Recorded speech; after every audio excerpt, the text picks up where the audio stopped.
Now our basic topic remains annual value. अब हमें ये समझना है कि हम एनुअल वैल्यू कैसे कैलकुलेट करते हैं, क्योंकि जब हमने इनकम फ्रॉम हाउस प्रॉपर्टी पढ़ा, इसके इंट्रोडक्शन में मैंने कहा कि दो चीज़ें इम्पॉर्टेंट हैं। या तो आप रेंट रिसीव करते हो, या जिसको इनकम टैक्स में रिसीवेबल भी इसमें आता है। चाहे रेंट रिसीव करते हो या रिसीवेबल करते हो, ये तो वो पैसा है जो आपने रेंट लिया है। और मैंने कहा इस पर खाली फैसला नहीं होगा। हमारे टैक्स वाले कहते हैं कि हम फैसला करेंगे एनुअल वैल्यू पर, और एनुअल वैल्यू को पिछले लेक्चर में मैंने कहा, आप याद रखिए, इसको हम कहेंगे अर्निंग कैपेसिटी।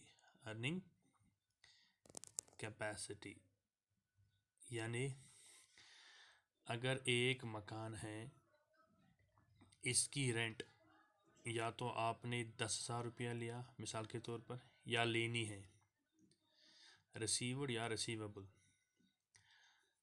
तो ये आपकी रेंट बनी इस मकान की, और इस मकान के आप ओनर हो। That's very important. टैक्स वाले कहते हैं कि देखो, ये जो मकान आपने 10,000 रुपये रेंट पे दिया है, इसकी रेंट की जो कीमत है वो 18,000 बनती है साल में। तो आपने भाई दे दिया किस में, 10,000 में। तो 10,000 रुपया तो मैंने लिया है टेनेंट से रेंट, लेकिन टैक्स वाले कहते हैं कि इसकी जो असल, इस मकान की जो असल रेंट की जो ताकत थी वो 18,000 रुपया है। ये गलती आपकी है, आपने कम लिया है। तो ये हम कहेंगे फ़िलहाल, इसको टैक्स वाले कहते हैं इसका जो एनुअल वैल्यू है, यानी इसकी जो अर्निंग कैपेसिटी है, दैट इज़ 18,000। तो हम तो टैक्स तो 18,000 में ही लेंगे, नॉर्मली ऐसा ही होता है। तो ठीक, तो इसका ये माना हो गया, इसमें तो फ़र्क आ गया 10,000 जो उसने लिया, 8,000 रुपया एक्स्ट्रा। ये जो 8,000 हैं, इसको हम फ़िलहाल समझेंगे this is called notional income. भाई इसका ये माना हो गया कि इनकम फ्रॉम हाउस प्रॉपर्टी में हमें नोशनल इनकम का कॉन्सेप्ट यूटिलाइज़ करना है। अब सवाल ये है, सर ये तो आ गया समझ, लेकिन ये एनुअल वैल्यू आप निकालते कैसे हो? चलिए, सो एनुअल वैल्यू जब हम निकालेंगे, हमें चार चीज़ों को डिस्कस करना है। एक, MRV, हमें देखना है municipal rental value, MRV municipal rental value. यानी जब हम एनुअल वैल्यू निकालने की कोशिश करेंगे, हमें कुछ चीज़ों को लेना ज़रूरी है। इनकम टैक्स के हिसाब से हमें चार बातों का ध्यान रखना ज़रूरी है, यानी इन्हीं चार में से एक को सिलेक्ट करना है। उसका एक प्रोसीजर है। उसमें पहला आता है म्युनिसिपल रेंटल वैल्यू, ये मैं आगे एक्सप्लेन करूँगा अभी। देन FRV, जिसको हम कहते हैं fair rental value, fair rental value. Third is standard rent, standard rent भी हमें पता होना चाहिए या दिया होगा। और एक्चुअल रेंट, ये जो हम लेते हैं, एक्चुअल रेंट। एक्चुअल रेंट इसको हम दो बातों में लिखेंगे, रिसीव्ड और रिसीवेबल, रिसीव्ड और रिसीवेबल। ठीक, यानी एनुअल वैल्यू सारा दारमदार मैंने कहा है एनुअल वैल्यू पर। एनुअल वैल्यू निकालने के लिए टैक्स ने हमें चार बातें बताई हैं। एक है municipal rental value, fair rental value, standard rent and actual rent. अब इन चार को हम अलग अलग समझने की कोशिश करेंगे। पहले मैंने कहा म्युनिसिपल रेंटल वैल्यू, MRV। जो भी कोई हाउस जिसको हम रेंट पे दे रहे हैं, उस पे तो नॉर्मली हम एक्चुअल रेंट यानी रेंट को कुछ लेते हैं या लेनी है, लेकिन उस मकान के लिए वैल्यू डिटरमाइन करता है म्युनिसिपलिटी वाले, यानी इसको हम दूसरा नाम कहते हैं हाउस टैक्स भी। ठीक। ये जो म्युनिसिपल रेंटल वैल्यू है एज़ पर म्युनिसिपलिटी नॉर्म्स, इस मकान का वैल्यू कितना होना चाहिए, यानी अर्निंग कैपेसिटी जो अभी हमने कहा as from municipality point of view, तो ये क्वेश्चन में गिवन होगा यानी ये क्वेश्चन में दिया होगा। अगर ये क्वेश्चन में दिया है तो ठीक वही लेंगे, अगर नहीं दिया है यानी म्युनिसिपलिटी रेंटल वैल्यू की बात ही नहीं करता, तब हमें इसको इग्नोर करना है। ठीक, यानी म्युनिसिपलिटी अथॉरिटी जो है उन्होंने इस मकान को जो हमने किराए पे दे दिया है अपना वैल्यू निकाला है, वो आपको क्वेश्चन में दिया होगा। तो एक फ़िगर बन गई म्युनिसिपलिटी वालों की, लेकिन उसमें दो सूरतें मैंने कहा अगर दिया है तब तो लेना है, वो लेना कैसे हैं वो आगे बताएंगे, फ़िलहाल तो कंसेप्ट समझ में आ गया। लेकिन अगर म्युनिसिपलिटी रेंटल वैल्यू नहीं दिया है तब हमें उसको इग्नोर करना है। दूसरा मैंने कहा इसी मकान का दिया होगा फेयर रेंटल वैल्यू। ये फेयर रेंटल वैल्यू जो है ये एक कॉमन सेंस की बात है, इसको समझने के लिए इसे ऐसे रखिए याद जैसे सिमिलर प्रॉपर्टी की हम बात करते हैं। सिमिलर प्रॉपर्टी वो क्या हुआ, मान लीजिए आपका एक दो मकान है, आपके दो मकान हैं कहीं पे ए और बी, एक मकान है ए दूसरा है बी, ये सेम हूबहू हैं, जितने इसके डायमेंशंस हैं या जितनी इसकी कैपेसिटी है उतनी इसकी भी हैं। ये मकान आपने दिया है अहमद को at the rate of 10,000 per month, तो ये रेंटेड ऑक्यूपाई हो गया, अब ये खाली है। अब सीधी सी बात है, इस मार्केट में अब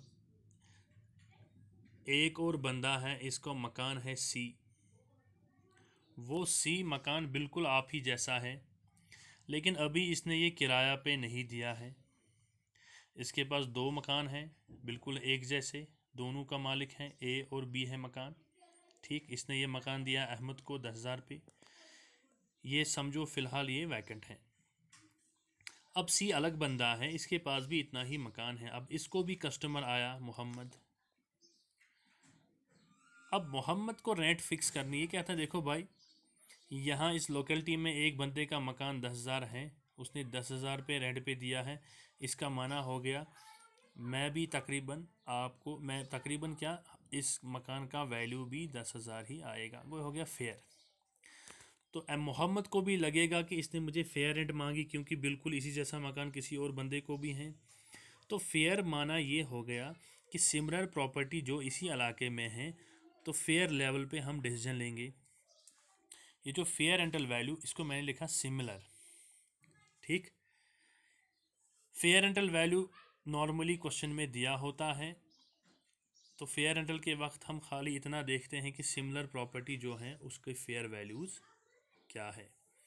तो पहला मैंने कहा म्युनिसिपल रेंटल वैल्यू, ये तो क्वेश्चन में दिया होगा या नहीं दिया होगा, अगर दिया होगा तो इसको कैसे लेना है वो आगे मैं बताऊंगा, अगर नहीं दिया होगा तो इसको इग्नोर कर लो। फिर मैंने कहा fair rental value, similar property अगर इस इलाके में है, जैसे हम कहते हैं कि भाई इसकी जो फेयर रेट क्या है, किसी इलाके में आप मकान देखने जाओगे तो आपको अंदाज़ा होता है इस मार्केट में रेट क्या है, उसी हिसाब से आप एक अंदाज़ा मुकर्रर करते हो। या ऐसे भी कह सकते हो आपके पास दो मकान हैं ए और बी बिल्कुल सेम, अगर इसकी रेंट आपने 5,000 रुपया पे कस्टमर आ गया तो इसका माना हो गया कि इसके लिए भी 5,000 डिसाइड हो गया सिमिलर बेस पे, तो वो बन गया फेयर रेंटल वैल्यू। क्लियर। तो पहला हमने कहा म्युनिसिपल रेंटल वैल्यू, वो म्युनिसिपल अथॉरिटी यानी हाउस टैक्स जिसको हम कहते हैं वो वाले डिसाइड करेंगे। फेयर हम देखेंगे इसी जैसी प्रॉपर्टी अगर है तो उसका भी वैल्यू दिया होगा, वो भी हम लेंगे। अब थर्ड है standard rent, third is standard rent.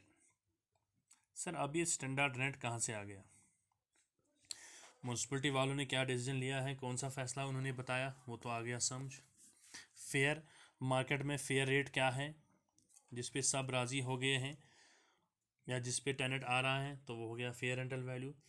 अब है स्टैंडर्ड रेंट। स्टैंडर्ड रेंट जो है असल में ये क्या है, एक रेंट कंट्रोल एक्ट है जिसको हम कहते हैं rent control act. Rent control act जो है ये एक लिमिट बताता है कि आपकी जो रेंट है वो किस हद तक जा सकती है, यानी अपर लिमिट क्या हो सकता है। असल में ये जो फेयर रेंटल स्टैंडर्ड रेंट है, it is a supreme court decision, supreme court decision. ठीक, यानी आपको देखना ये है कि रेंट कंट्रोल एक्ट जहाँ पे आपको मकान किराया पे दिया है, रेंट कंट्रोल एक्ट एप्लीकेबल है और not. Again it is given in question, ये आपके सवाल में भी दिया होगा, गिवन इन क्वेश्चन। यानी रेंट कंट्रोल एक्ट वाले भी आपको एक मुकर्रर रेट देते हैं कि कहीं ज़्यादा एक्सप्लॉयटेशन मत हो, तो एक कंट्रोल हमारे पास है, that is rent control act. Finally fourth component while calculating annual rental value, that is actual rent, जो हम लेते हैं। ये तो सीधी सीधी बात है, ये तो समझाने की ज़रूरत नहीं है। एक्चुअल रेंट हम कहेंगे रिसीव्ड, जो हम लेते हैं, और रिसीवेबल जो हमें लेनी है, किसके लिए, फॉर द हाउस, मकान के लिए। ठीक, किसके लिए, for let out period, let out period. ठीक, फॉर लेट आउट पीरियड। तो ये चार चीज़ें हमने कही जो हमें कंसिडर करनी है किस वक्त, जब हमें निकालना होगा एनुअल रेंटल वैल्यू। जबकि हमारे पास एक्चुअल रेंट तो पता होता है, लेकिन इस पर फैसला नहीं होता है। हमें इसके साथ तीन चीज़ें और मिलानी है, municipal rental value, fair rental value, standard rent, और फाइनली इस वाले फिगर को लेना है। सर ये चार चीज़ें तो अब समझ में आ गई कि म्युनिसिपल वैल्यू का रेट दिया होगा, स्टैंडर्ड का भी लिखा होगा या नहीं लिखा होगा, फेयर रेंटल वैल्यू भी दिया होगा, एक्चुअल रेंट तो पता ही है। अब चार फिगर हमारे पास आ गई, इन चार में से एक को डिसाइड करना है। जब किसी को डिसाइड करेंगे वही हमारा एनुअल रेंटल वैल्यू बनेगा। ठीक, लेकिन जब एनुअल रेंटल वैल्यू बनेगा, एनुअल रेंटल वैल्यू बनेगा इन चार में से, तो उसमें भी दो बातें आपको याद रखनी है, या तो आप ग्रॉस वाला निकालते हो या तो नेट वाला निकालते हो एनुअल वैल्यू। लेकिन पहले तो हम प्रोसीजर देखेंगे, उसके बाद ही ग्रॉस नेट भी आपको समझ में आएगा। देखिए स्टेप नंबर फर्स्ट आपको करना क्या है। स्टेप फर्स्ट, आपके पास पहले है म्युनिसिपल रेंटल वैल्यू, ये तो कुछ दिया होगा आपको। फिर आपको देखना है फेयर रेंटल वैल्यू, प्रोसीजर यही है, ये भी दिया होगा। इनमें से आपको सिलेक्ट करना है, select which ever is higher.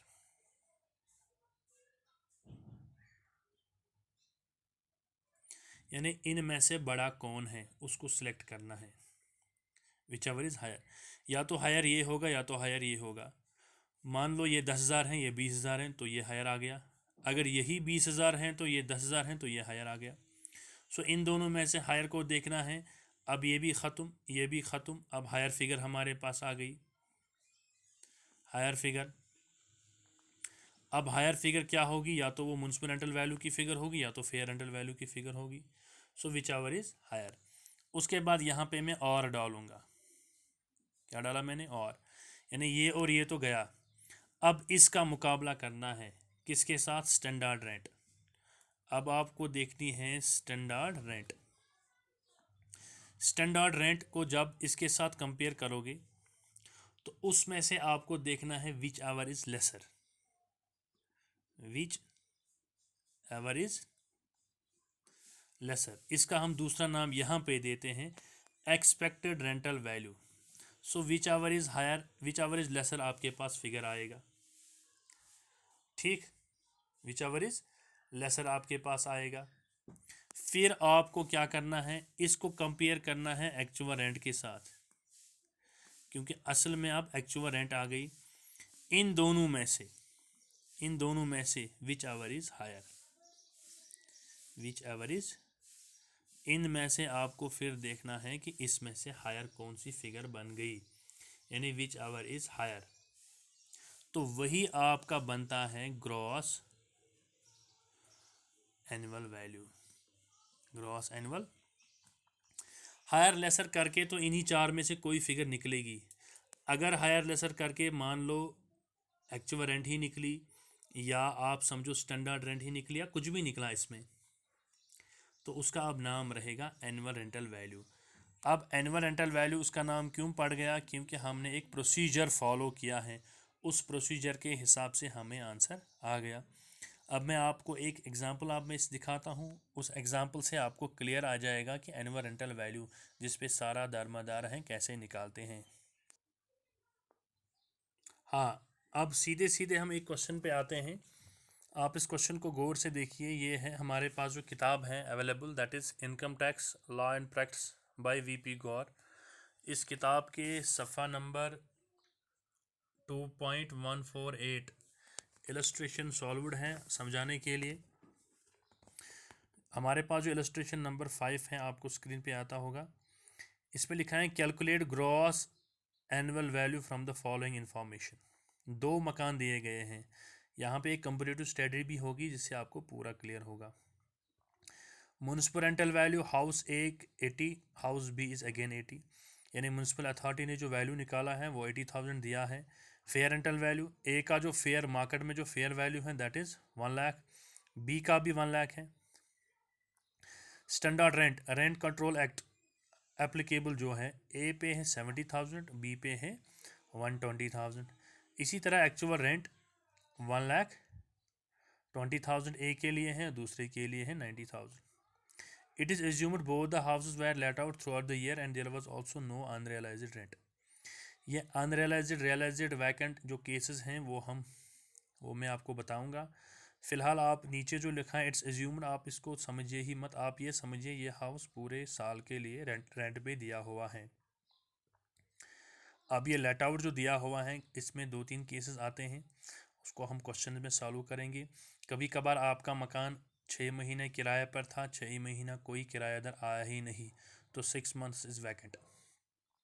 कभी कभार ऐसा भी हो सकता है आपने साल के लिए किराया पे दे दिया लेकिन उसने पैसे नहीं दिए, दैट इज़ अनरियलाइज्ड रेंट। अगर उसने पैसे दिए तो रियलाइज्ड रेंट बन गया। बहरहाल वो अलग मसला है, लेकिन हमें यहाँ खाली निकालना है ग्रॉस एनुअल वैल्यू। अब देखिए पहले केस में मैंने पहले कहा था municipal rental value, fair rental value. Municipal rental value is 80,000, fair rental value is 1 lakh, whichever is higher, higher आ गया 1 lakh. Then we have to compare with standard rent, that is 70,000 given the question. So whichever is lesser, that is expected rent, that is 70,000. Actual rent is 120. Whichever is higher, फिर whichever is higher देखना है, that is 120. अगर आप कहोगे sir ये जो 120 पहले ही दिया था एक्चुअल रेंट, अब हमने इसको ग्रॉस एनुअल वैल्यू क्यों नाम रखा? भाई नाम इसलिए रखा, हमने एक प्रोसीजर फॉलो किया जिसकी वजह से हमें 120 ही आंसर आ गया। तो इसका ये माना हो गया कभी कभार जो एक्चुअल रेंट है वही ग्रॉस एनुअल वैल्यू भी आ सकती हैं और कभी वो नहीं आ सकता है। ये पॉइंट आपको हाउस बी में क्लियर होगा।